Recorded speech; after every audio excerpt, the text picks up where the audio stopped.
show where we take 5 of the hottest topics in sports and break them down into 3 minutes or less. My name is Michael Medina. With me, as always, is the man, the myth, the legend. Make some noise, David Griffin. That's an intro right there, ladies and gentlemen. That's how we bring it on a Monday morning. We're also joined today by the lovely AJ Lawrence. Say hello, AJ. Hi, guys. And also Stephen Fox up in the booth, our producer, along with a wonderful team making it happen. Say hello, Stephen. So we get right into it today. We're going to talk some NFL, some exciting news. Something broke yesterday. AJ, fill us in on what happened in the NFL.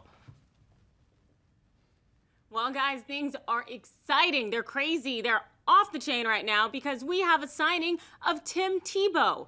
Philadelphia Eagles decided they would go ahead and continue to shake things up as Chip Kelly has been doing in the offseason, and they signed Tim Tebow to a 1-year deal. As we all remember, Tim Tebow had his 2007 Heisman Trophy winner, and then he was picked up by the Denver Broncos in 2010, first-round pick, and then things seemed to go all right. The AFC West claimed it, but then they went ahead and let him go and picked up Manning. He went over to the Jets. Didn't go so well after a year, and then to the Patriots, and then he's in the broadcasting booth. But he always kept that he would stay and make his way to the NFL as a quarterback. He's finally getting his chance. Do you guys think that this is going to turn into something good for Tebow? You know, I don't know, man. I don't know what Chip's doing over there, but he's got something up his sleeve. Because right now he's rolling with 4 quarterbacks, 3.5 quarterbacks maybe. No, I mean, you have to assume that he's bringing Tim Tebow in there for something, and not just to be an SEC analyst. You know what I mean? He's got something up his sleeve. I don't know what. I mean, again, Tim Tebow's an amazing athlete. He's very physical. I think we both agree he could probably be a great tight end, but he's hell-bent on being a quarterback. I don't know, man. Good for him. I'm glad. He works his butt off. But, yeah, I don't know. I don't know what Chip's thinking. Let's talk about Chip Kelly. Let's talk about the Philadelphia Eagles. Let's talk some statistics. Let's talk some stats. Last 4 years, since 2010, there are 3 quarterbacks that have the worst QB rating on that team that are in the top 5. You have Mark Sanchez, you have Geno Smith, and now you bring Tim Tebow in there. Since 2010, the worst QB ratings. Ouch. He is not building, and Bradford is, man, that guy's just, he sneezes, he breaks a leg. Very true. Poor guy. He gets hurt all the time. So, is this a move? Is he going to do something in the draft? Is he going to get Mariota or Winston? I mean, what do you think he's working with right now? I don't know. I mean, at this point, though, I don't know what he could give up to even move up in the draft. I mean, he certainly can't trade Tebow for a draft pick. So, I mean, again, like I said, he's got something up his sleeve. But I don't know. I mean, Chip's he's very college-minded when it comes to, like, his game plan and stuff. So I have to assume, I mean, Tebow was an amazing college athlete. Maybe he fits that mold, whatever it is that Chip's trying to put together over there. But it's interesting. I don't know. Well, he's already made, LaShawn McCoy, my Buffalo Bills got LaShawn McCoy, which I'm very happy about. This is excellent news. But then he gets DeMarco Murray. He gets one of the, if we have, let's say, I don't know, we have the 5th to 4th best running back. He got maybe the 3rd to 2nd best running back in DeMarco Murray. So it's a great move on Chip Kelly's part. I trust him. I believe in him. But I think Tebow can work. He just needs to be flexible. He can't really still believe that he's going to be a starting quarterback. Well, I will say this. One of the things he brings to the table, he's a winner. Yeah. If he had to choose between Manziel or Tebow, I don't know who you'd go with. Oh, yeah, it'd be Tebow. I'd probably go with Tebow because he's a winner. That's something you can't teach. Yeah, he's not a great quarterback. We all know he's not coming out of rehab. Exactly. But you look at what he did with that Denver team a few years back and stuff. He's a winner. He's got that in him. So. All right, that's it. We got to talk about NFL. We're going to go on to the NBA. Big opening weekend for the playoffs. It's exciting time in the NBA. I love the playoffs. This is when the NBA heats up. Everything's just awesome. We're going to start with the West first. Go right into it and talk about Clippers-Spurs last night. I think may have been the most exciting game. Not the closest. A little bit of a blowout. But, man, when Chris Paul and Blake Griffin are on fire, they're on fire. Let's not forget DeAndre Jordan, man. And DeAndre Jordan. I was just like, not in my house. Yeah. I mean, he was just on fire. No, this is, we were talking about this before the show. I mean, San Antonio, as good as they are, they're an amazing team, but they're getting old, man. Yeah. They're getting old, and it's really obvious playing this series right now. I mean, Pop benches guys at about 4 minutes left, just kind of basically, conceding the game. Yeah, I mean, I got to give it up to the Clippers, though. I mean, again, they looked strong. They looked hungry. We were talking, too, about Blake Griffin, and just, like, you look at, like, the amount of dunks, like, as, like, his career has progressed, has gone down, and that's not a bad thing. That's a good thing. It just means that he's opening up his game more. He's, maturing as an athlete. AJ, after the big Clippers result, which was, just a huge game, if you had to pick, like looking at the Houston-Dallas game, even though Harden was there to step up, I mean, are the Clippers maybe one of the better teams in the West outside of Golden State just because of their teamwork? I completely agree. I do think that the Clippers are better suited, and just because of the fact, Harden is good. He's really great. He put up some really strong numbers the other day, but he didn't necessarily have kind of that underpinning like the Clippers do. Dwight Howard, he only had 11 points. He's not performing as strong. But we look at the Clippers, we have CP3, Blake Griffin, and DeAndre Jordan. It's just stacked on stacked. And so I think that puts the Clippers in a stronger position.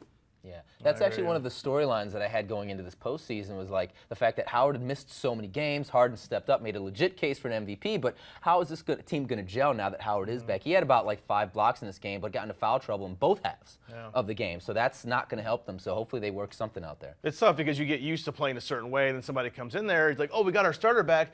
Sometimes it's a good thing, sometimes not. Depends, we're going to talk about the East in our next topic. Derrick Rose comes back, it helps. He's not hurting the team. But with Howard, it's like he's kind of maybe messing up the chemistry. This was Harden's team taking over, just having big game after big game. But before we move on to the East, we got to talk about the Warriors, of course. Golden State, #1 seed. Everybody loves Steph Curry. He's the man right now. Got to get the MVP. But the Pelicans, they played tough. Anthony Davis had a big game, as he's done all season. He's another MVP candidate. And they stepped up. I mean, they're not expected to win, but they played hard. No, I think we all thought it was going to be a blowout. It wasn't. But that being said, I mean, Anthony Davis had a great game. Curry still looked amazing. I mean, that guy's just lights out. I mean, that whole team came to play. And again, it kind of shows the type of team, like a winner, a championship caliber team, that even though it gets a little bumpy, they can still pull out a victory. And that's what matters. It was big. I mean, so I like the Western Conference games a little bit better. I don't know. I think it's a great first round. It's a great first round. I mean, I think the drama in the East is going to build. But that's just perfect transition time right there. The buzzer is sounded. We are going to go now to topic 3, talk about the games in the East. Yes. Chicago Bulls are playing, but we don't need to talk about them right now. We need to go into Atlanta, Brooklyn first. We're going to go ahead and skip over Chicago. No, we won't do that. But Atlanta, Brooklyn. Atlanta, again, the quiet birds, the quiet Hawks. No one is talking No one is talking about them. Best record in the East. They just tore it up. I mean, there was no doubt that they were going to just, go on to get first place overall. But why isn't anybody talking about the Hawks? And they won. Yeah, no. I mean, they it won the definitely first game. Got a little tight towards the end. Brooklyn kind of made a little strong push, but obviously we all know. I mean, it's probably safe to say Atlanta's going to win this, but this is one of those teams. They're not a sexy team. They're not. They don't have a Steph Curry on this team. They're not the Lakers and everyone talked about the Lakers. The Lakers are horrible, but people still talk about them. It's Atlanta. I mean, what can you do? Yeah, I mean, it's one of those teams. They don't have LeBron. They don't have a Steph Curry. They have no. It's hard unless you're a hardcore Atlanta fan. If I were to say hey, pick out 3 of the top, 3 of the 5 starters. It's really hard to name. Whereas if you have Cleveland, you have Kevin Love and LeBron James and Kyrie Irving, who scored 30 points in his first playoff game. I mean, those are huge numbers. So, I mean, look at these other games. We're going into Cleveland, Boston, talking about that. AJ, what matchups do you like in the Eastern Conference? I mean, what games are you paying attention to?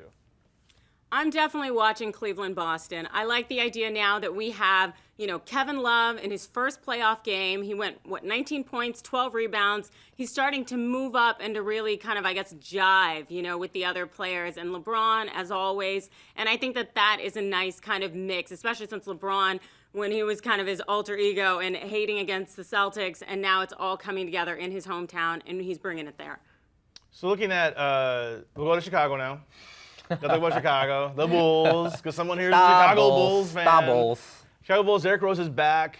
He's still not hurt yet. He's still not hurt. He's still not hurt. There he is, big. looking, being athletic. Hopefully he stays that way because he's a great player. A good performance. He had a great game. And a good win. He had a great game. No, definitely took the leadership role in that game. Scored, I want to say it was about 22 points, I believe.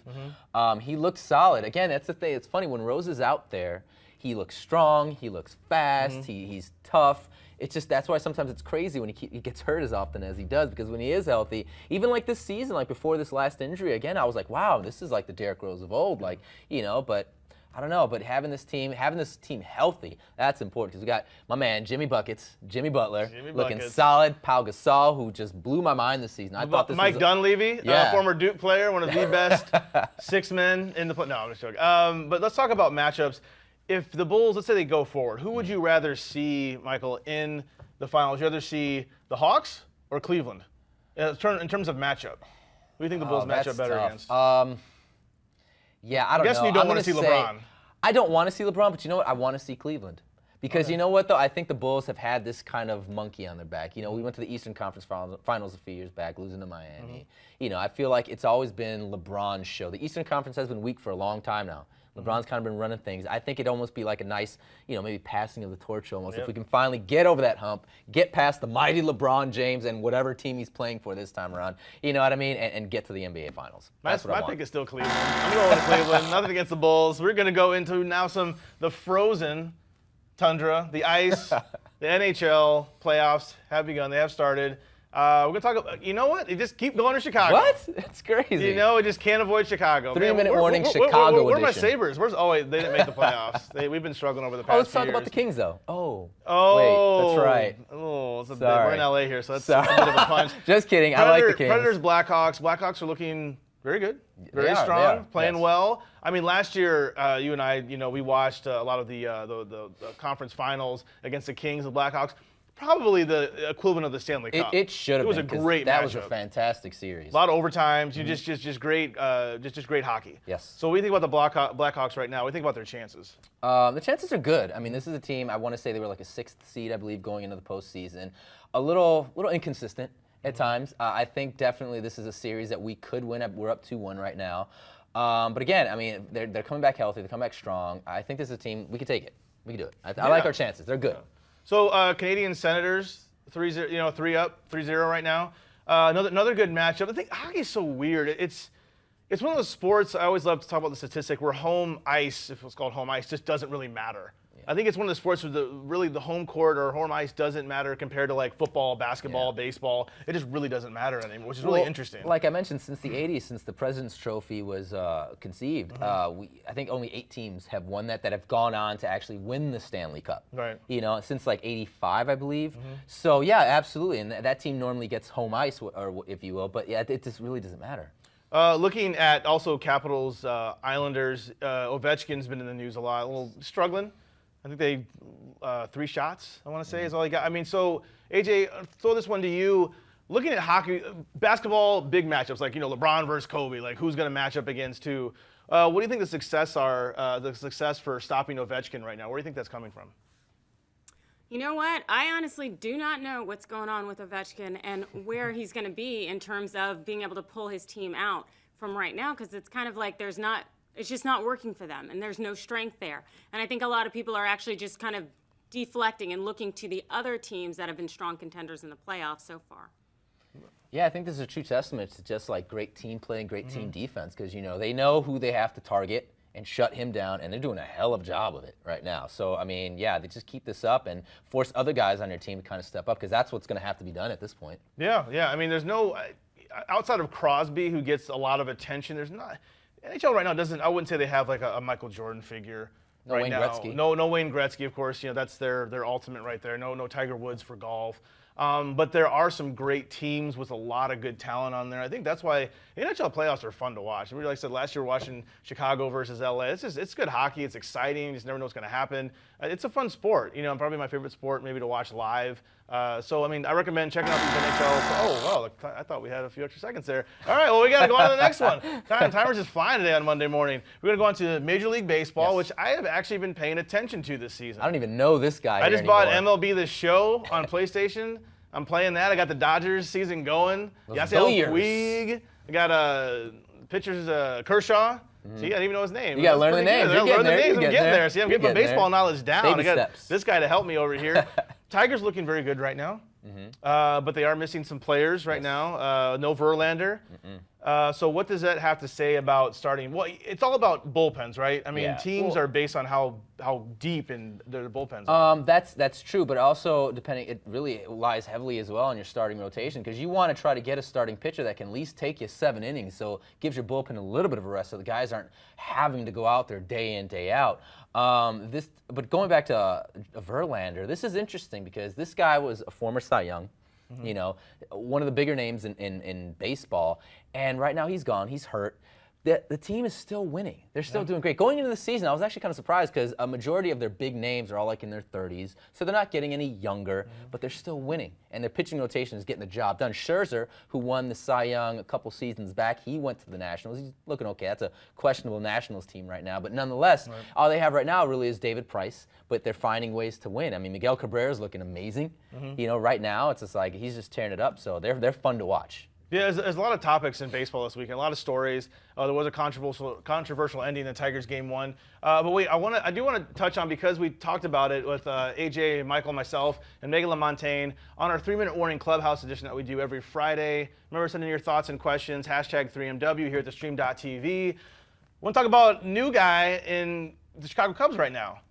The new guy. He struggled, went 0 for 4, but a great defensive game. He had some great catches.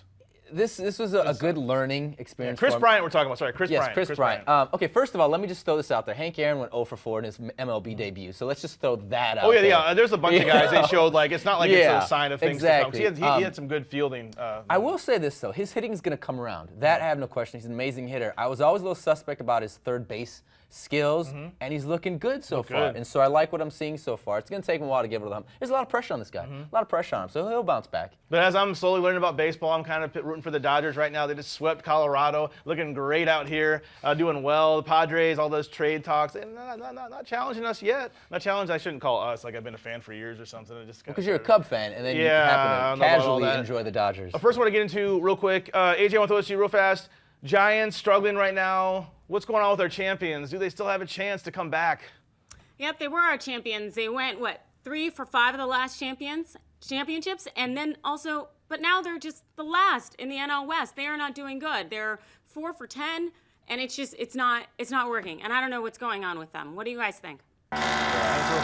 It's a tough division right now. Dodgers are stacked. New look Padres looking great. Rockies are looking great. If they can't get it together now, they're not going to get it together at all this season. You got to make it happen, San Francisco. You're playing the Dodgers coming up. You got to watch out for the LA Dodgers. So that's our show for today, folks. Thank you for joining us for 3-Minute Warning. As always, again, #3MW. Let us know what you're thinking about today's show and just sports in general. As always, I'm David Griffin. You can find me on Twitter @GriffinDE. And you can also find me on Twitter @Mr. Michael Alexis, and David and myself right here on the Stream.tv on the Arrow After Show. AJ, where can the people find you? You can find me on Twitter and Instagram @TheAJLawrence. That's our show for today. We will see you tomorrow, 9 a.m. Pacific Standard Time here on the Stream.tv for some more 3-Minute Warning.